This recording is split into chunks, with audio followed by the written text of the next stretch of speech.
Jeffersons, the Henry Ruggs, all of them really impressed me from not only their speed, but their dexterity, like you said, their range of their catch radius, and watching them just perform the field drills. It was really awesome watching them. So those are like the top guys that, and then Mekhi Becton, that's like just seeing a guy move that well as that size. It's an impressive physical specimen. Right. There was one for me. So anybody listening, if you're anything like me, you're sitting and you're listening with pen and paper in hand, right? Because who does that, right? Right. That's probably not many of our listeners, but just in case you've got that pen and paper handy, write this down. Here we are, March 1st, and I'm telling you, look out for Chase Claypool. This was a name I was unfamiliar with before the combine, but he's a Notre Dame wide receiver. His 40 time was pretty darn good, right? Slightly above average there. But just the way he looked polished in running routes. He looked like a downhill runner. And if this is a guy that's going to catch on in later rounds, they always say with players that are being drafted in later rounds, the number one way to stick around on a team is by being good at special teams. Yeah. And they said that this kid is one of the best gunners on special teams that you're going to see, so I think it's going to keep him around on a team. And within a few years, I think people are going to know the name Chase Claypool. I think he looked really impressive to me. That's the brother that they put up the graphic with him and Calvin Johnson. It's like the only players to be like 6'4", 235 pounds plus and run like 4.4, 4.1s or some shit like that. Yeah. So it's interesting for me because that's the way you kind of have to look at those numbers, right? It's like, did a guy at this size do this, right? You know what I'm saying? Did a guy with these other measurables run this fast, right? Because a lot of times you've got those tall, thin wide receivers that can basically just run one or two routes in the route tree, right, and then they fall out of the NFL, right? Because if you don't have a quarterback that matches up with that exact style, or you don't find kind of immediate success, just taking the top off of defense, you find yourself out of the NFL. And I think that a guy like a Chase Claypool that wasn't a top name coming into this, but that showed some great measurables, that can play special teams, that's a guy that can stick on an NFL roster and eventually do some damage. I feel you on that one, man. Yeah, overall, the combine's cool. The last day is today. I think, the cornerbacks and defensive backs are working out. So it'll be kind of interesting to see there, like Jeff Okudah, number one rated cornerback coming into this draft, see how he performs, if he performs. By the way, did you see his press conference? Like, they was asking him a question. One of the reporters is like, yeah, you tend to get sloppy. He's like, yeah, what about my game is sloppy? He's like, dude couldn't really think of anything. He's like, well, I had 0 pass interference and 0 holding, so you might want to go recheck the tape. He turned it right around. Yeah, I thought it was that shit down. I thought it was a pretty efficient interview there for a young guy. It was pretty cool. You got to like seeing something like that. Yeah, that impressed me. Just watching that impressed me a lot. And so I was happy about that. Also, side note, the combines, Tua Tagovailoa, we was trying to figure out how to pronounce that, but we're just going to go with Tua. He was hearing that he really impressed a lot of scouts with not only his GMs and scouts with not only his meetings with teams, but also his medical records are checking out. So definitely a big thumbs up there for him. Burrow, they say he just killed every interview. Like, he just has that personality. He just can walk in a room and captivate it just like that. He seems to me like the right amount of confidence, right? Like where we've seen some guys that maybe have too much of a quiet personality that aren't ready for the big stage. You see other guys that maybe suffer from an excess of personality, right? Like maybe your Baker Mayfields of the world that come in a little bit too cocky. But Burrow seemed right on point. He seemed comfortable when I watched his interviews. Yeah. He seemed like he was ready to go. And I like how you said that. He has that perfect. From what I've seen so far, is a thin line between cocky and confident. And he's right on that line. You know what I'm saying? He's right there. Because like you said, for every Johnny Manziel and Baker Mayfield, there is your Joe Burrow. And he seems like he's right there where he's saying all the right things and everything, but it doesn't come off as a real asshole way. Right. And as a habitual line stepper myself, between cocky and confident, I can definitely tell you it seems like Joe Burrow's on the right side. He had a lot of tough questions to answer, too, that were not of his own creation, right? He had to answer those questions. Are you the next Eli Manning that's going to refuse to play for a team? And I loved all of his answers, man. Very mature, and just came back and said, look, I'm here to play ball. I'm going to play for whatever team drafts me. And as a matter of fact, he said, I'm not going to sit out. right? Like he laughed it off. Like there's no way that he's going to do that. And I just love that, man. I absolutely love a guy that's willing to play for the team that drafts him and step in and do the best he can in whatever situation he's given, right? So pretty cool. Yeah, man. It's Joe Burrow. I'm looking forward to seeing how his NFL career takes off. And then Justin Herbert, he performed really well in his combine drills as well. So I think his stock is rising, and you can see him potentially be a top 10 pick now with whatever team needs a quarterback. And actually, that's a good segment to our main topic of discussion today, man. We're talking quarterback carousels in the NFL. And during our pre-show meeting, we have been going through these teams, and we came up with a very, very deep list of not only quarterback needy teams, but also potential quarterback needy teams just based on the age of their quarterback, the position that they may be in moving forward. And this is going to be a lot of fun trying to piece this all together. So, Ed, I know you've been taking a lot of notes over there, bro. And you definitely did your homework on this one here. So I'm going to let you kick us off here, man. What do we got? What do we got going on?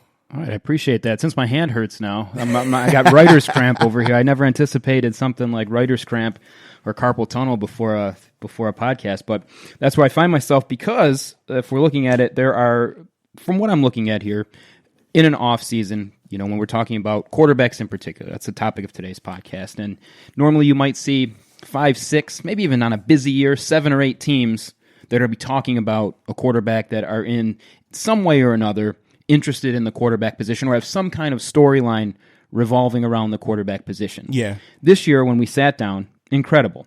20 teams. We counted 20 of the 32 NFL teams, and if I was better at math, I would give you that reduced fraction. Right. But I'm not. It's something like, I'd say, what would that make it? Like 10 out of 16, and then you got to go further, 5 out of 8. So 5/8. Basically about what, 2/3 of the NFL? 5/8, yeah, something like that. About 2/3, approximately. Right? We'll do the approximately thing. Approximately 2/3 of the NFL is going to be looking for, or at least in some way, have some kind of interesting conversation around their quarterback. And luckily, we are here to talk about all of those. So Bryce mentioned our pre-sit-down meeting here, and we're kind of trying to figure out, so what do we do, right? There's 20 teams that are looking for a quarterback, and how do we possibly condense this into something that's either interesting to listen to or in some way formatted, right? Right. So what I came up with here is a little way for, at least for my side of things, I know Bryce has some hot takes, he always does, it's awesome.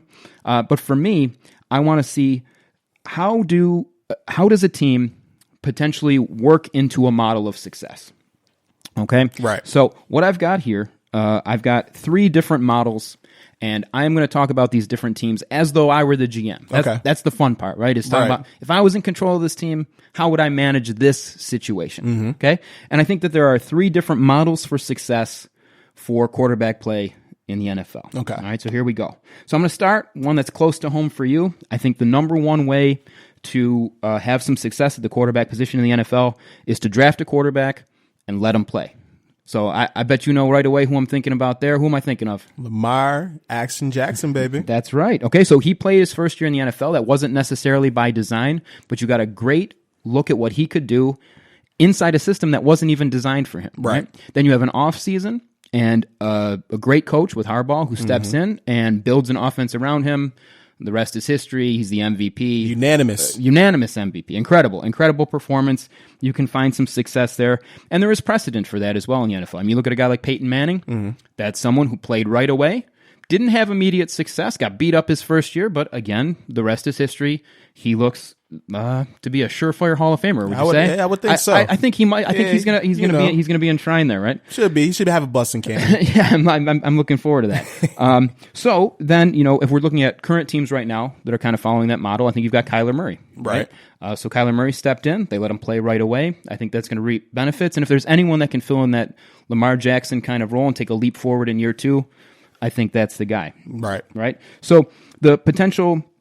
So what are some of the drawbacks of this, right? We've heard some good things. Right. I think some potential drawbacks there. You have a quarterback that could be overwhelmed. Yes. Right? You have a quarterback that's not ready, ruin his confidence, get beat up, and probably, if they're being drafted early, what's a terrible system, right? And there's historical precedents for that as well. You've got your Ryan Leafs, your David Carrs, and maybe Haskins from Washington, right? You can literally go to Cleveland and almost name off every quarterback that they drafted in the last 20 years. Yeah, there's what, like Couch? Tim Couch, there's the Kelly Holcombs, there's the Brady Quinns fucking what's his name? Brandon Whedon. Like literally, all of them went to Cleveland and died. Yep, that's that is not the model. Johnny Manziel. That is not the model for Cleveland quarterbacks. Right. So, all right. So that's model number one. All right. Let them play right away. Draft somebody.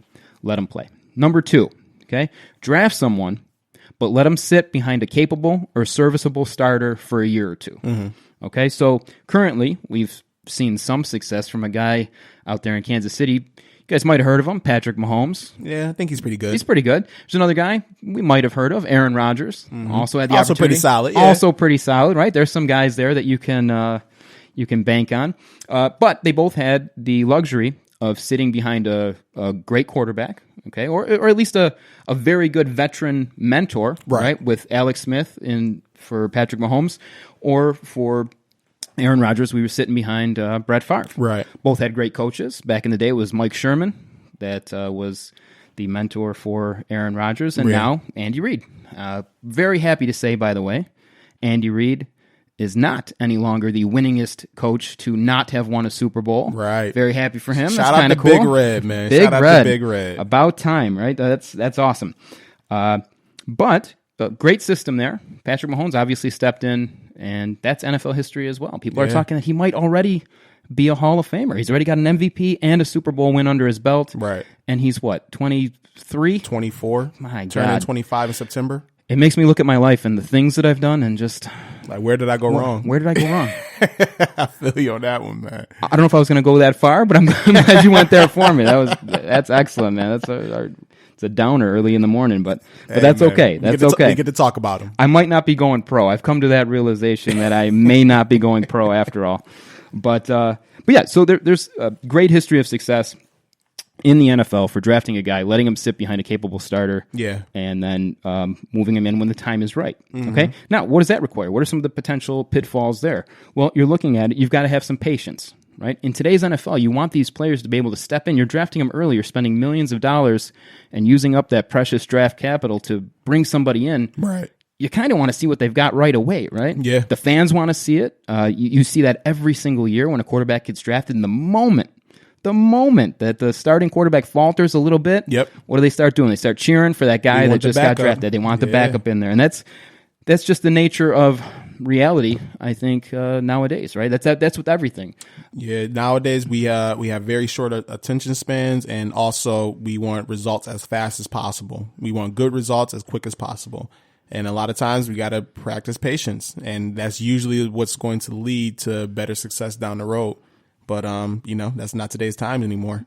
Exactly, man. And the thing for me is you have a little bit of a delayed reaction, or you don't know exactly what you've got until they hit the field. But for me, it's just a really sound pathway to success. And personally, my favorite route of the ones that I'm going to talk about here.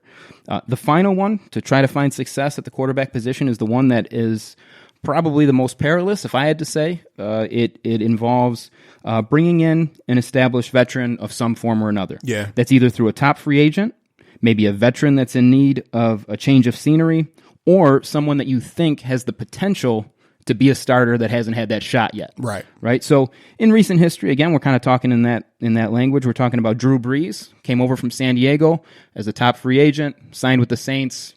Money there, right? Killer career once he got to the Saints, hooked up with Sean Payton, and he's a Super Bowl winning quarterback, surefire. Yeah, setting all kind of records and everything. Absolutely. I mean, the guy... that was a perfect marriage between him and Sean Payton. Couldn't have worked out better. Right. So you see in more recent history, let's talk about a little bit more recent with the other two. So the change of scenery. Let's talk about my guy, Ryan Tannehill. Yeah. I had to sit through years of suffering with this guy, right? That never quite turned it on, always on the cusp of that potential and couldn't quite put it together. Right. Until when? He goes to Tennessee. Until he moves out of town. Yeah. Just classic Ed Rueter luck right there. The guy moves on. We finally move on from him. And what does he do? Not only go on to play well, but has the best quarterback rating in the NFL over the last 10 weeks and bring the surprise Tennessee Titans to an AFC fucking championship appearance, man. Unbelievable, right? So think about the teams that he took out, man. He beat New England. He slayed the beast of New England Patriots, who was basically guaranteed to be an AFC championship every year, and then went into Baltimore and kicked this shit out of Baltimore. no joke. And then almost pulled off a victory against Kansas City until the Mahomes magic kicked in. And this is all after an almost unblemished record of losing every single time to the Patriots in Miami, right? So, I mean, he did some amazing things. I'm glad for him. I always liked him as a person, as hearing his interviews, watching him play. I always liked him. So glad to see at least some success there for him. Yeah. And then the final one, right? Bringing in a guy that wasn't a starter yet for maybe a full season, but you thought you had